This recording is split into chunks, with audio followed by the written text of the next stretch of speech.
También comienzo con un epígrafe que es de Rita Segato, que dice: esto supone también un desafío para nosotros, para los que estamos proponiendo una lectura de lo que acontece. Y dice así mi texto: en esta ponencia me propongo establecer relaciones entre los modos de organización del poder que pueden leerse en la novela de Libertad de Mitrópolos La Mamacoca y la investigación que realiza la antropóloga Rita Segato sobre los crímenes de mujeres en Ciudad Juárez,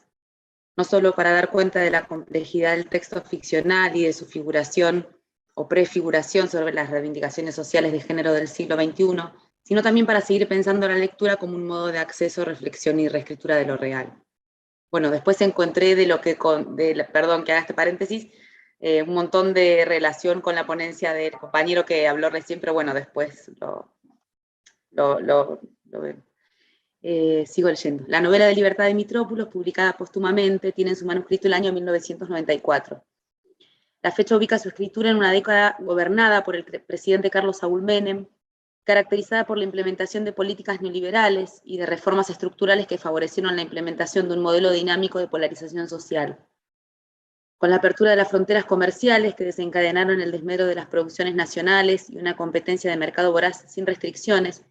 se vieron comprometidas las relaciones laborales de los trabajadores asalariados, cristalizando así una situación social escabrosa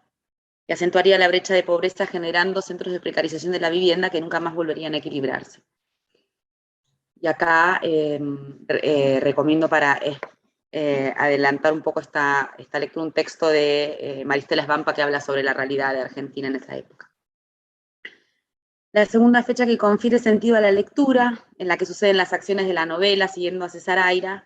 comprende en el imaginario de los personajes como parte del pasado el recuerdo de las primeras presidencias de Perón, en la voz de un personaje de la novela que ha vivido la visita del tren El Descamisado en 1946 y la filmación de la película Taras Bulbo en 1962. Luego aparece como parte de la sucesión de acciones La Emboscada, que termina con la vida de los bandoleros Velázquez y Gauna en 1967. La contemporaneidad con los bandidos rurales da cuenta de un espacio político y social que es antecesor de las medidas tomadas en los 90, desde su repudio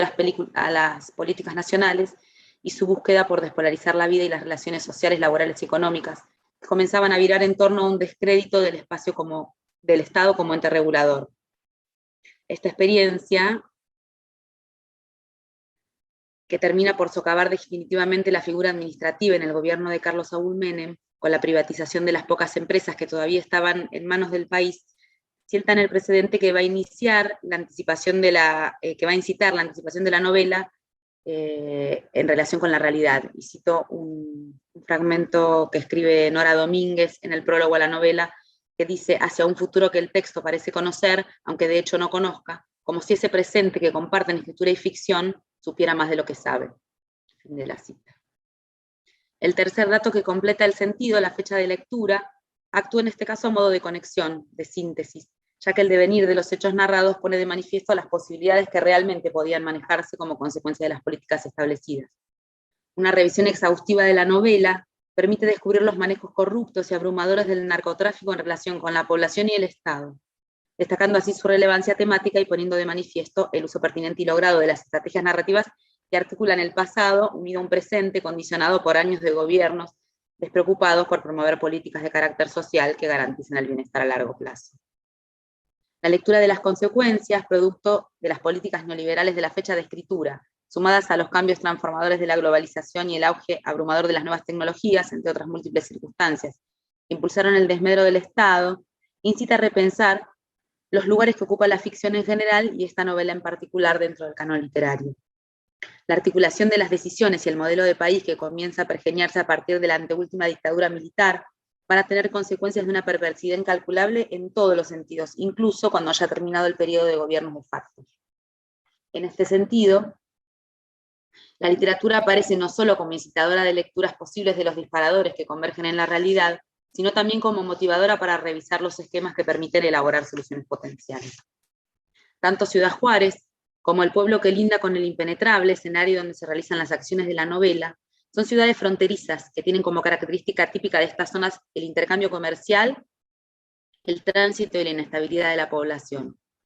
Cuando el comercio es ilegal, las leyes no cambian por cuestiones geográficas como debería ser, sino por conflictos sociopolíticos en los que interviene el capitalismo extremo como norma de vida y la dignidad en manos de la droga como mercancía proveedora de dinero. Los manejos y las intervenciones, los ascensos al poder y los modos de encubrir el delito en la novela descubren los procedimientos que pueden pensarse en la realidad ante la impunidad que pesa sobre las muertes terribles que siguen ocurriendo. Los abusos de género, la utilización del cuerpo de la mujer como parte del territorio de conquista, no conforman solo una consecuencia más de la apropiación y la expansión de las políticas de olvido y abandono de las personas a merced de la economía, sino que son estrategias repetidas a lo largo de la historia como formas de apropiación del Estado, del espacio y de la ley, para que la conquista pueda darse de manera total y definitiva, sea cual fuese el instrumento utilizado para conseguir la sumisión y el sometimiento: la droga, la ideología, la fe, el oro, la tierra, etc. En el caso de los crímenes en Ciudad Juárez y de la mayoría de los epicentros que va seleccionando el narcotráfico para localizar sus escenarios comerciales, lo que va a resaltar la antropóloga Rita Segato como medida necesaria para que se desencadene el control sin fronteras de las ciudades en manos de los carteles es la ausencia del Estado como ente regulador, permitiendo así la creación de un Estado paralelo o segundo Estado como modo de gobierno que va imponiendo nuevas leyes que permitan sostener y afianzar el negocio de la droga, expandiendo los límites de acción para a su vez tener más dinero y más incidencia en las decisiones del gobierno en la vida de los ciudadanos. El primer crimen fue registrado en Ciudad Juárez en 1993, pero las investigaciones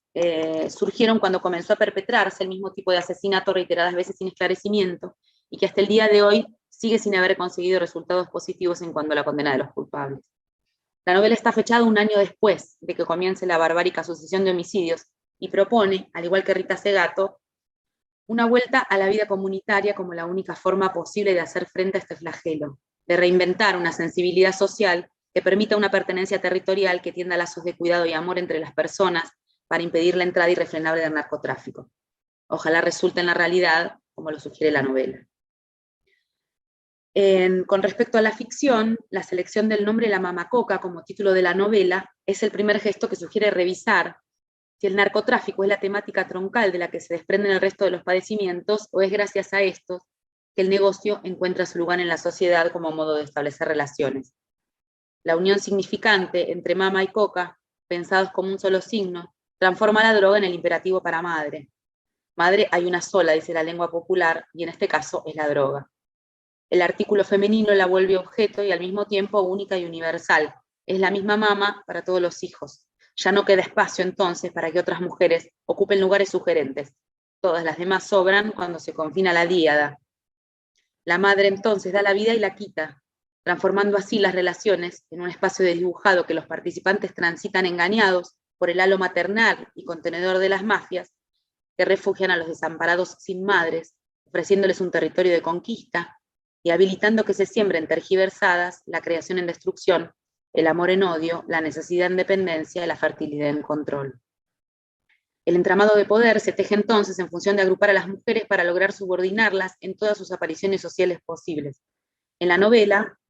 la primera actividad comercial que va a desarrollar Saúl Sombrío, el jefe narco de la zona, y con la que va a comenzar el primer capítulo de la novela titulado Ellos, es un prostíbulo. Este primer evento, hábilmente diseñado para poder acaparar todas las clases sociales y así comenzar a extraer dinero y concentrar poder, va a ser el que le permita controlar a la mayor parte de la sociedad, a las mujeres que dividen entre señoras y niñas decentes, que quedarán en el pueblo para perpetrar las tradiciones y las buenas costumbres, y servir a sus maridos y reproducir su raza nefasta sin hacer preguntas, y a las otras, cito de la novela, las indias en el segundo patio, alemanas, algunas francesas y argentinas en el primero, si me la cita, que llenarán las salas del prostíbulo. La condena espacial es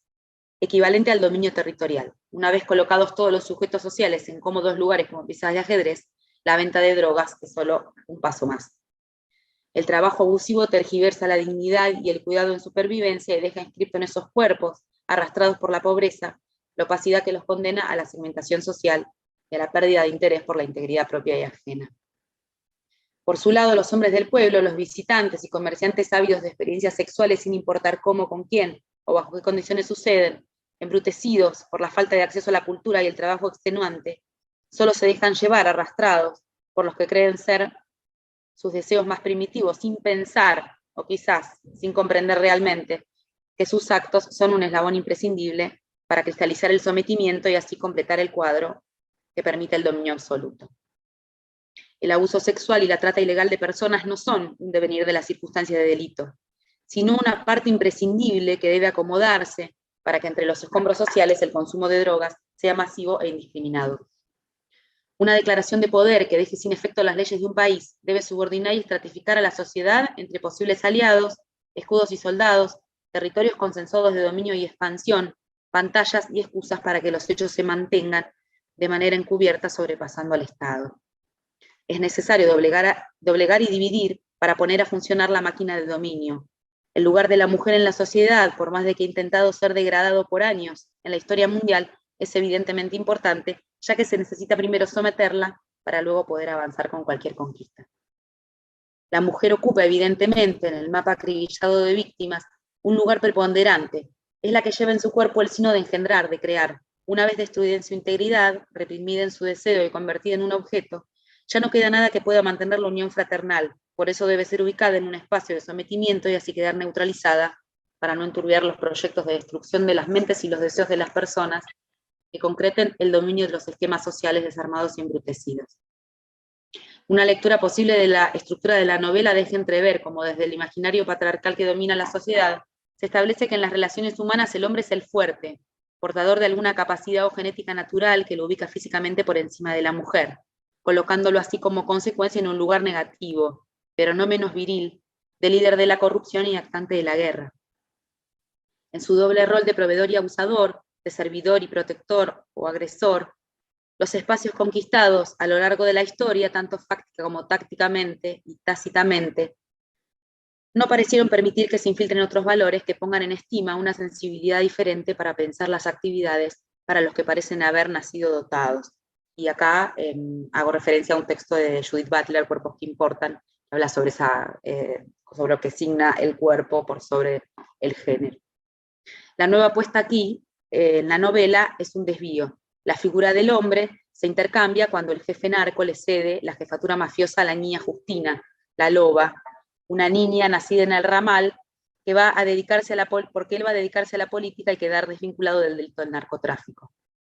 Sin intención de dejar quien debe recibir noticias, asignar permisos y conciliar regalías, traspasa su espacio de poder a una mujer, pero que posee rasgos masculinos, entre comillas, es una cita de la novela, como la falta de sensibilidad, la ausencia de empatía y la apropiación del cuerpo del otro como juguete de su deseo, para reafirmar de manera constante su poder y su capacidad para decidir el destino de las personas en nombre del negocio. La loba es la jefa narco por mucho tiempo y es la responsable de las atrocidades que eso conlleva, pero también va a ser la que realice la acción de denuncia que desencadene la escritura de la novela. El narrador en segunda persona puede llegar a ser el periodista que recibe de sus manos los cuadernos que contienen los datos sobre los movimientos del cartel, el material para escribir su libro y dejar al descubierto los negocios fraudulentos que la condenan tanto a ella como a su mentor y a toda su familia. Él la salva de la muerte, pero no de la condena, porque no todas las mujeres son iguales, ni tampoco lo son todos los hombres. Al final del segundo capítulo, titulado Ella, el periodista le dice, cito, publicaré mi libro bajo un seudónimo y trataré de no comprometerte, porque sigo pensando que has sido víctima de SS. Fin de la cita. ¿El seudónimo podría ser el de Libertad de Mitrópulos? La literatura escrita por un periodista que logre reivindicar a los damnificados y perdurar a lo largo de la historia es venerada y conocida en nuestro país como un territorio logrado de disputa y denuncia, de documentación e intervención. El movimiento del personaje femenino como opción de quiebre queda completo cuanto antes de subir al avión para escapar del búnker, luego de enterarse de que han sido denunciados, la loba decide partir a enrolarse en una cooperativa que ayuda a los nativos a evitar el clientelismo del narcotráfico en el impenetrable. La aparición en la novela de escenas pensadas desde lo cinematográfico proponen un corrimiento de la atención hacia la imagen que luego va a cristalizarse en el futuro en las series de narcos o narcoficciones, donde la búsqueda de una sensibilidad complaciente y naturalizada, que percibe el mundo como una novelita, donde la maldad del que actúa y la perversión del que mira, cómo se destruye la felicidad y la vida de las otras personas llama la atención. El desvío de las miradas hacia lo que es bueno para unos y malo para otros aparece tergiversado y contribuye con los imaginarios de poder que precisan de la segmentación social para elegir sus estructuras de mando y el juicio individualista para socavar las masas insomnes a sus filas de soldados esclavos. En la realidad, la escritora Rita Segato analiza en su libro La escritura en los cuerpos de las mujeres asesinadas en Ciudad Juárez de 2013, cómo las estructuras sociales deben verse tergiversadas para que el narcotráfico pueda intervenir las leyes y crear un segundo estado que subvierta los límites de lo humano para que las leyes de ese nuevo mercado de cuerpos puedan sostener lo que ella llama la pedagogía de la crueldad. Y cito de Rita Segato: solo cuando no existe opción, la gente se deja entrampar por esa escena. Es por eso que la organización criminal destina mucha munición a extinguir el conjunto de oportunidades basadas en la solidaridad y la organización comunitaria. De la cita. Tanto en el caso de la ficción como en el ámbito de lo real,